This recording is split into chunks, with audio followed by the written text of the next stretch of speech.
रुक्मिणी जब 13 साल की थी तभी उसकी शादी हो गई थी। बहुत बड़े जमींदार की बेटी थी। घर में नौकर चाकर खेत खलिहान थे। पिता बहुत बड़े लॉयर थे। बड़े बड़े लोगों का घर में आना जाना लगा रहता था। दो बड़ी बहनों की शादी पहले ही हो गई थी। दोनों ही अच्छे घरानों में ब्याह कर गई थीं। रुक्मिणी अपने आयु से ज्यादा बड़ी दिखती थी, इसलिए घर में माता पिता को उसके ब्याह की चिंता सताने लगी। किसी तरह एक लड़का प्रताप मिला जो पढ़ा लिखा था पर दौलत नहीं थी।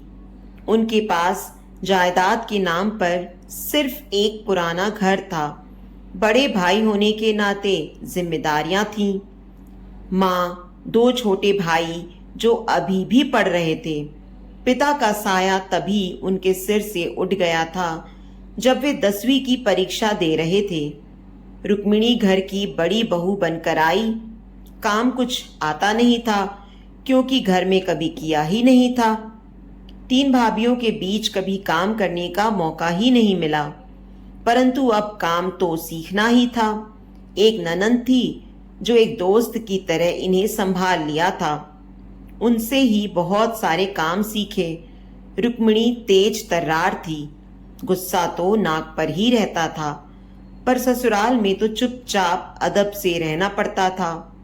कुछ ही सालों में रुक्मिणी को अपने पति के साथ अलग अपना घर बसाने का मौका मिला। पति की तनख्वाह भी कम थी। इतने बच्चों की पढ़ाई और आने जाने वालों के आवभगत आदि को संभालना उनके बस की बात नहीं थी, क्योंकि उन्हें तजुर्बा कम था। इसलिए आए दिन तकलीफ उठानी पड़ती थी। पिता की मृत्यु के बाद उसका मायके की तरफ लगाव बढ़ने लगा।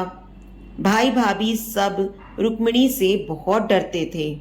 माँ भी इनकी तरफदारी करती थी। घर में हमेशा मायके से कोई न कोई आते ही रहते थे। कॉलेज, यूनिवर्सिटी, हॉस्पिटल या शॉपिंग, सबके लिए बुआ, मौसी, बहन, ननंद कहते हुए लोग आते थे।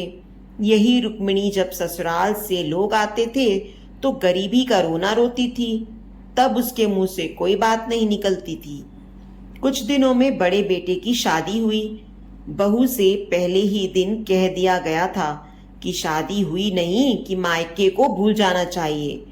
जो रुक्मिणी दिन रात अपने मायके के गुण गाती रहती है और अपने मायके वालों के आवभगत में लगी रहती है, उसकी सोच इस प्रकार थी। दिन बीतते गए। रुक्मिणी ने पूरे घर पर अपना सिक्का जमाया। पति, बेटे, बहू, किसी की मजाल कि उसकी बात ना माने। उसकी आज्ञा के बिना घर में एक पत्ता भी नहीं हिलता था। दिन इसी तरह अच्छे से गुजर रहे थे। पति की मृत्यु के बाद उसे लगता था कि कोई उन्हें नीचा दिखाने ना लगे, जो कभी भी नहीं हो सकता था। इसलिए उन्होंने अपना दबदबा बनाए रखने के लिए आए दिन घर में कोई न कोई हंगामा खड़ा करती रहती थी। अब मायके में भी सिर्फ 2 भाई और खुद रुक्मिणी बचे थे। बाकी सब भगवान के पास चले गए थे। सबके घरों में माता पिता नहीं, बच्चों का राज चल रहा था।